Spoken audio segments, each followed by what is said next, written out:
やばいぞ、俺は。あっち。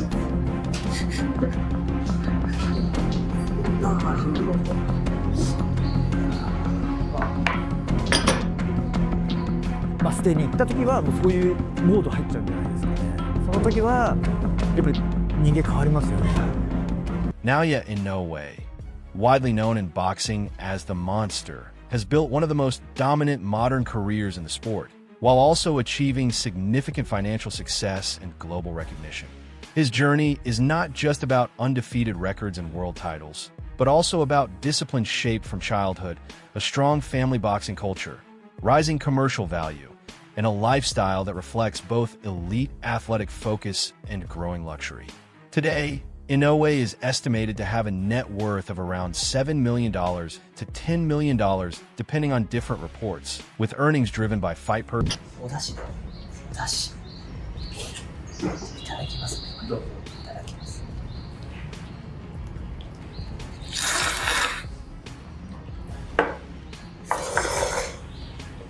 マヨいく？マヨ。2日ぶりの固形です。うめ。マジうまいなこれ。Naoya Inoue was born into a family where boxing was already deeply embedded in daily life.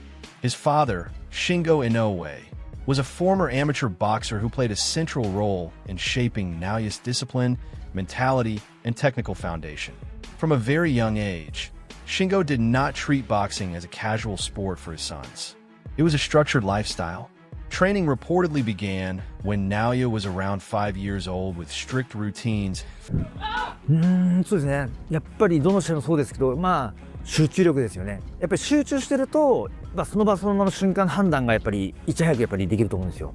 やっぱりその気を抜いたりとか一切しないで、その集中できた時、はい。やっぱそういうのは、最近昔よりも感じますかね。Focused on fundamentals, repetition, and mental toughness.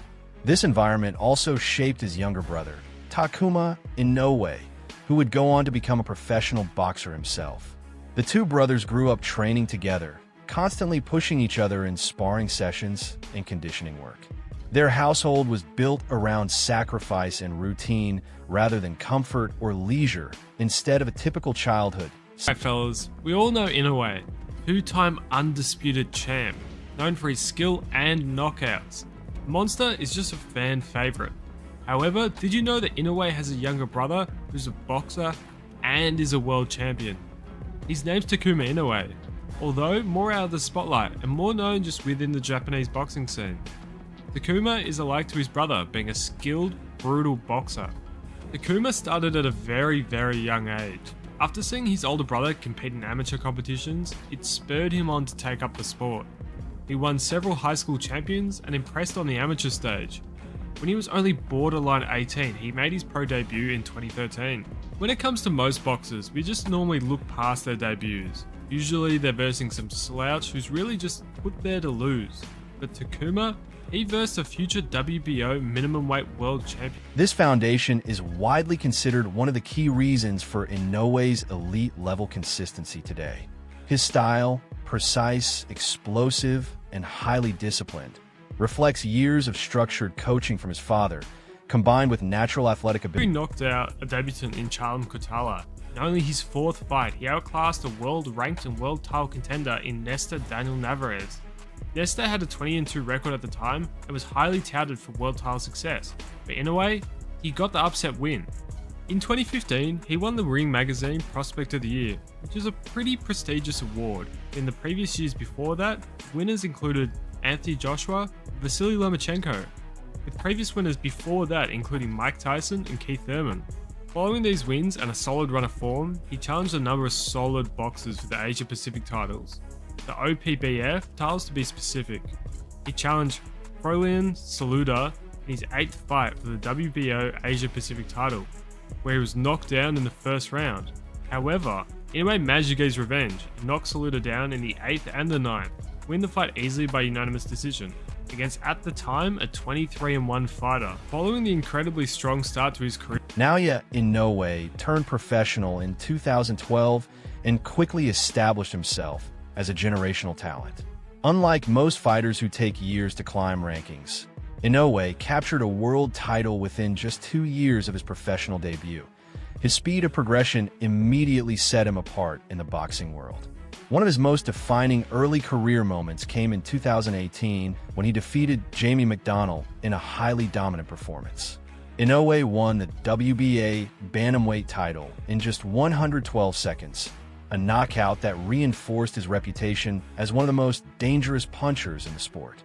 That same year, he also competed against Juan Carlos Peano, and his total earnings for 2000ですからね、もう年齢踏まえて、そう長くないと思うんですよ。あと何試合やるかわからないんですけど、もうそこの決まった、その数試合を色濃くしっかりとこう悔いなくやってもらえたらいいのかなっていう、もうそこだけですかね。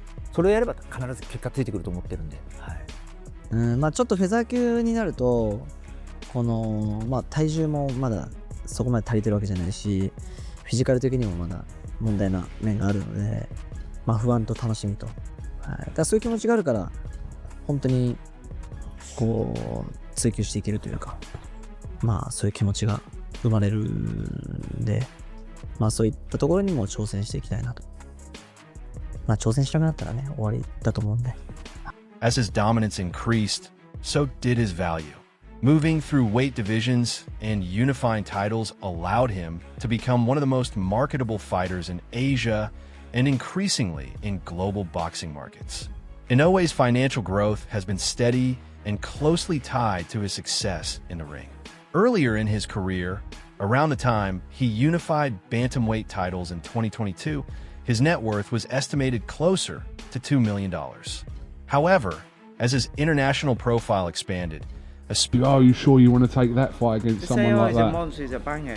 Listen, you put 8 ounce gloves on anyone can bang. You don't even have to be in a shot. You just have to time the shot, so anyone can knock anyone out. And yeah, he's got the nickname Monster, but he's not. They've got 2 arms, 2 legs. You're all weighing the same. I'm a big bantamweight. I'm probably, I could fight at featherweight, so it's not, I'm big, I'm strong. I'm not a banger. Inoue's primary source of income comes from his fight purses, which have increased with each title defense and weight class conquest. For instance, heading into 2025, his net worth was pegged at $7 million by various reports, bolstered by earnings from bouts against top contenders. A notable example is his 2025 clash with Ramon Cardenas, where Inoue's purse alone contributed substantially to his wealth, showcasing... not necessarily, man, because in the bell rang, at the end, I caught him at the very end of the round, and I hit him, like I said, it was at the end of the round, so I couldn't really work. I couldn't really work like I wanted to. Maybe if it was in the middle of the round or beginning of the round, things would have been different, but that's all God, that's what God meant it to be, and again, it is what it is. Noah's known for his power. How'd you feel him in there? How did his punch feel? Honestly, it wasn't like thudding power. Like, it wasn't power where it was like, oh shit, it hurts every punch. No, and it was never hurt. I was never hurt, nothing. It was just more like overwhelming. He would throw 6, 7, 8 punches at a time, and that's what it really was. It wasn't like one punch knockout power where like, every shot, like one shot at a time hurts. It was more just the overwhelmingness, and then, again, he is who he is for a reason, pound for pound. So, again, what I'm saying, it is what it is. The stoppage, you spoke to Joel, he felt it might have been a little bit early. You look like you had your faculties in there, but did you feel the stoppage was early? I felt good. Like I told the ref, I was like, I'm good. He's like, no, I'm gonna save you from yourself.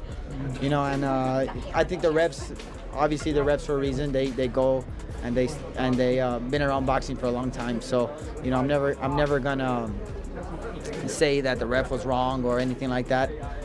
He saw something that I didn't, but I was fine. Like I told the ref right away. I was like, I'm good. He's like, no, I gotta save you from yourself.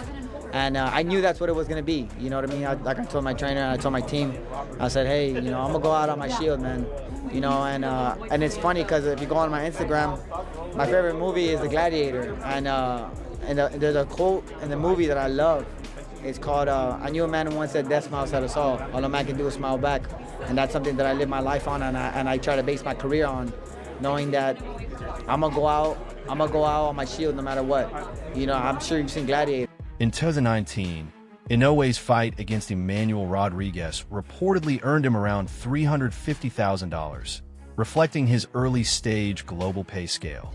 Despite the lower payout compared to modern standards, this fight was significant because it added another world title and strengthened his undefeated record. Rodriguez entered the fight with confidence and verbal intensity during promotion, but Inoue delivered a dominant I performance. love to go to Japan. I think I want Japan better than over here in USA just because I want to go to Japan. Listen, the crowd don't fight for him, bro. The crowd don't fight for him no matter what, if it's here or if it's in Japan.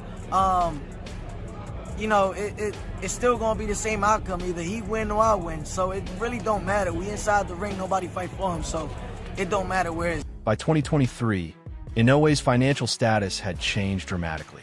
His fight against Stephen Fulton Jr. reportedly earned him between $4 million and $5 million, marking one of the biggest paydays of his career at that time. This fight was especially important because Fulton was an undefeated champion, and the bout represented Inoue's move into higher weight classes and more competitive global matchups. These rising purses show a clear pattern. Each weight class jump and How do you fit in the bantamweight division? I'm strong, man. I walk around 140 like you see me now. So I come down from 140 to 118. I hit really, really hard. Plus I'm fast with it. So I think I got a little bit of everything, man. I got a little bit of everything. Plus, if you see my fights, I'm very similar to Hector Camacho. I like the whole entertainment part of it. I like the whole showman and dressing up like having a theme for every fight. So I think that also, man, that sell the tickets, and then the energy that everybody brings to my fight just give me that give me the strength and give me the speed, give me everything inside the ring so I could just look good. And we've been doing it. We've been knocking them. In July 2023, Naoya Inoue faced Stephen Fulton Jr. in one of the most highly anticipated super bantamweight clashes. Fulton entered the fight with strong confidence, claiming superior athletic ability, skill, and ring IQ, while also suggesting that Inoue was overhyped and not as dangerous as his monster nickname implied. He believed Inoue's reputation. Like I'm the better guy overall, all around. That's just me. I don't care what the fans think, what casuals think, or what box people think about it. When I'm looking at myself and what I have to offer and what he has to offer, I feel like I'm more of an all-around fighter. And like in basketball, you have the athletic build, you have scorer, slasher, or you have all around. I'm all around. He's more so the athletic build, as far as known for the knockouts. So I feel like when you have a guy that's known for knockouts, they tend to feel comfortable with that and they look for that. When you have an all-around fighter, you can do whatever, and that's a dangerous fighter to deal with. And of course, I have the power as well. That's why none of my opponents continue to come in. The only person that kept coming in was Brandon. He's a different type. Some excitement. I need some excitement. Nothing is exciting me no more. I feel like this when I come alive. This is when I feel like everyone's looking at me like, oh, his back is against the wall. Why is the champion going over Japan? I called this fight back in 2021, 2020. I've been said that. I said, I'm gonna have to go to Japan to fight. I told my coach, I'm gonna have to go to Japan to fight him. And he didn't understand. He's like, man, why would you do that? It's the same thing. Why would you do that? And I said, that's a big fight. I said, trust me, I know what I'm talking about. And now look where we at. You wanna know why? Because I feel like the hype is around amongst him because he's a Japanese person doing these things. That's all. I feel like the hype is around because of that. Not only that, power don't just win fights. I'm smart. How you think I got here? My skill, my mindset, my speed, my slickness. And guess what? Everybody say I don't got power until they get in there and these guys